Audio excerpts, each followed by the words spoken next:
Hello, I'm Rain and welcome to my channel where I discuss Fantasy Formula 1. Now this is rare, normally I would not advise you to make any transfers or make any decisions, use any chips too early on. There is still another 17 hours left of the deadline if I were to remove my rank real quick.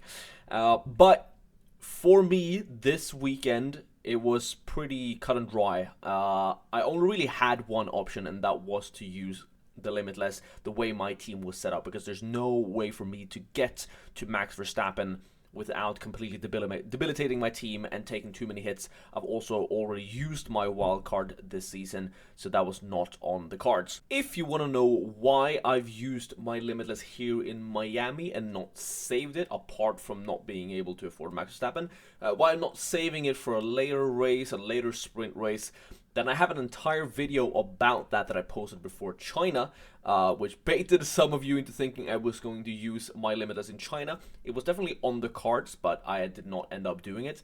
But yeah, I will not discuss that further in this video because I've already talked about it so many times. So if you want to know why you should use your Limitless in Miami, then you can go and watch that video. So Limitless it is, and as you can see, this was the team that I just threw together. It's probably the team that everyone has on their Limitless, but I might go a bit differential, and we're going to discuss why in just a moment. So the wonderful thing about Fantasy Formula 1 this season is that for the sprint races where we are looking to use our most valuable chips, we get to watch an entire qualifying session, essentially, albeit on mediums for Q1 and Q2, before we make our decisions. And we got to do that again for Miami. So these are the results for the sprint qualifying.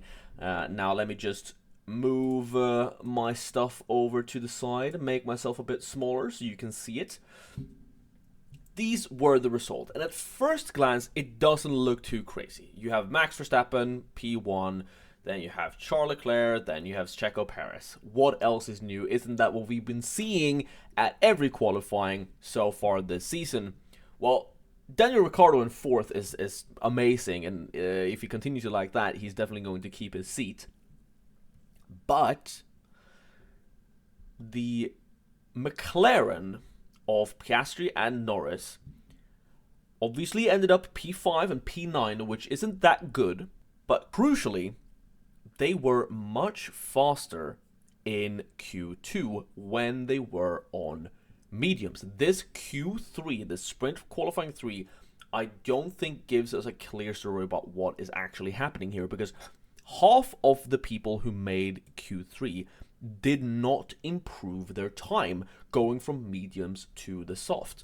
Clearly there was something here, maybe getting the tires in the correct window or something of the like, that made it so that cars didn't perform as well on softs. We also saw last year in Miami that no one went on the soft pretty much at all. Now, does that matter at all? I don't know. But in Q1 and Q2, the McLaren was the fastest. And if you don't know, McLaren has introduced a pretty substantial upgrade here in Miami to get closer to the Red Bull. And because of that, I'm wondering if the McLaren is faster than the Ferrari in the race. Now, this is a major gamble. If you go against the grain and you pick the McLaren constructor and 2 McLaren drivers over the Ferrari, that is a major gamble. Most people who are doing Limitless will not do that. And everyone who isn't Limitless, using Limitless this week, who are among the managers that are actually engaged in the game and are proactive with their transfers, they will not have McLaren, right? They will have Ferrari, they will have Red Bull. So if Ferrari performs better than McLaren, and you are picking McLaren on your Limitless, you are hindering yourself. It is a major, major gamble. But one that could have very, very high upside, because no one in the top 100k will have them for Miami. While watching the sprint qualifying, it did feel like Lando Norris was going to take pole by 3/10. It really felt like that, and Verstappen even said after he got pole that he felt that his lap was terrible because he did make a mistake in the tight corners in sector 2. So Verstappen felt that his time was slow, and Lando Norris lost like 8/10 in the first sector, which is supposed to be McLaren's fastest sector, by the way. Will McLaren be really fast on the mediums? Well, I'm playing Lando Norris, that's for sure. Lando Norris is in the team. I'm not mixing it up with an Alonso or a Piastri in case of that. So this is the base team. I don't think you should change it. Lando Norris from 9th can make some overtakes for sure, even in a sprint race, and get up to a solid point score. If he is more in tune and doesn't make that mistake that he did in Q3 of the sprint qualifying, if he makes a better like actual regular qualifying and figures out how to get the softs in the right temperature and conditions, and if that was even the problem, we don't know. Something was definitely up in that SQ3. But if Lando Norris can perform well, perhaps put a pole in the actual qualifying for the race, or put it P2, P3, because he had the pace for that, for sure. The McLaren definitely had the pace for that. Another spicy pick that I personally don't even think is as spicy as the full McLaren switch is the Lando Norris DRS boost. Because Lando Norris is a viewer favorite, and when he's on the podium, he tends to get the driver of the day. That's an extra 10 points already. If he gets overtakes in the sprint, maybe someone DNFs in front of him, he overtakes in the sprint, his car is as fast as maybe I'm anticipating it to be, he could end up on a similar or higher point score than Verstappen in the sprint race. If he then performs well in the qualifying, puts it P1, P2, or P3, and then ends on the podium with an overtake or two, maybe a position lost to Verstappen, but gets driver of the day, that could outscore Verstappen. Again, it is a gamble. All of this are gambles. If you are sitting there and you're looking for the best team to play with your Limitless, it's this. Because it is by far the safest option. If I were to spice it up, it would be this. But if I were to spice it up like this, I'd probably using my DRS boost on Verstappen. I don't want to do this. Okay, I don't want to do this. This is a bit much. Okay, this is a bit much. Why Charles Leclerc?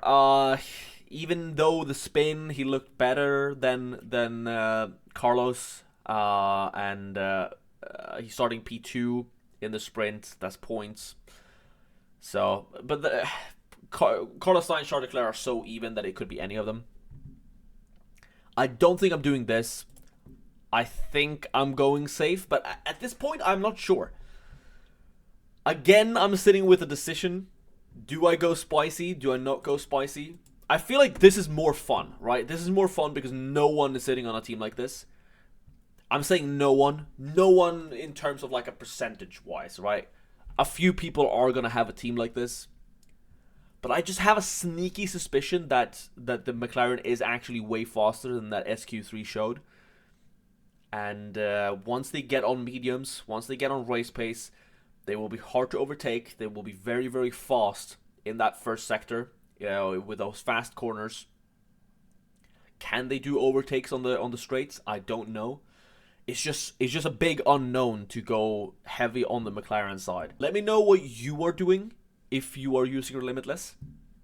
And also, let me know if I should take the gamble. If I should be the one manning the McLaren ship in Miami. Because I can see myself doing it. It's not a 0% chance. Is it likely? Probably not. But I just like being different, and I can see this happening. I can see this happening. So that is the Limitless, and I've talked a lot about it. I've talked a lot about it over the last couple of weeks leading up to China as well. So I just want to dedicate a small segment to you that is not using your Limitless here. What should you prioritize? Well, you should prioritize this. Because likely you are sitting with Ferrari or Red Bull Racing already. You should completely ignore McLaren. It is not worth it. You want Max Verstappen, you DRS boost Max Verstappen, and then you take what you can afford, right? If that is cheap drivers, the cheapest possible with Saubers and Williams, you just pray that they don't decrease in price and that you get some points from them, right? But this is what you should prioritize. The amount of points that this combo can provide you in a sprint weekend is just too great.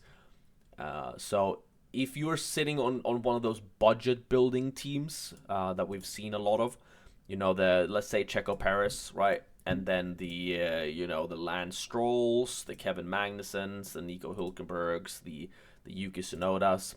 If you've been sitting on something like this, I would try to get to Max Verstappen for the sprint race and then switch back to the budget building options.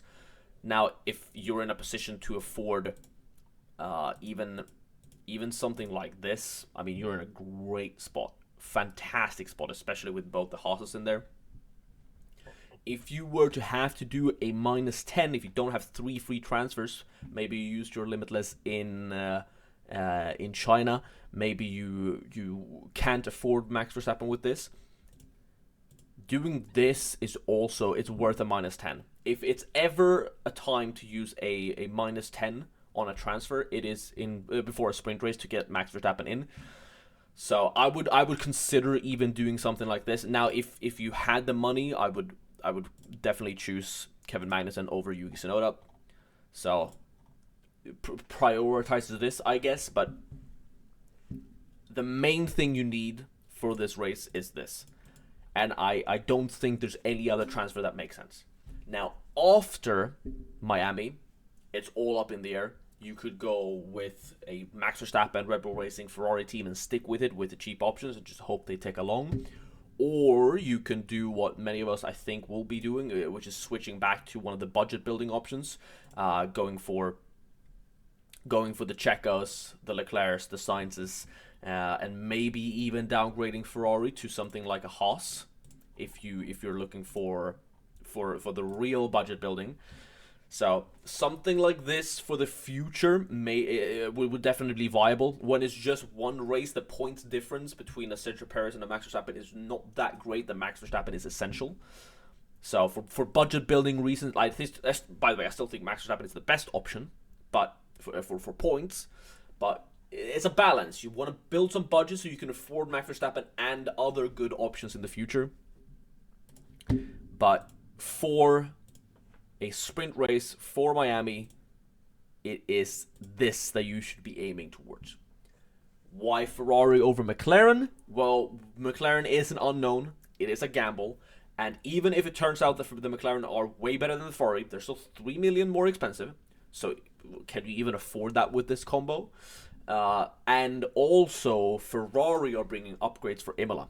So it could be a situation where the McLaren is clearly the second best team in Miami, maybe even on par with the Red Bull.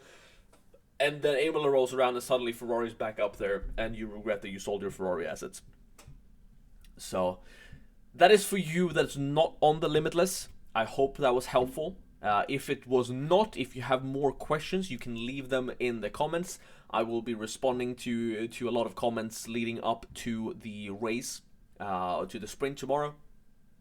So leave your comments now and I'll respond to them. And thank you so much for watching this video. I will be continuing this for the rest of the season, so do subscribe if you got something of value from this.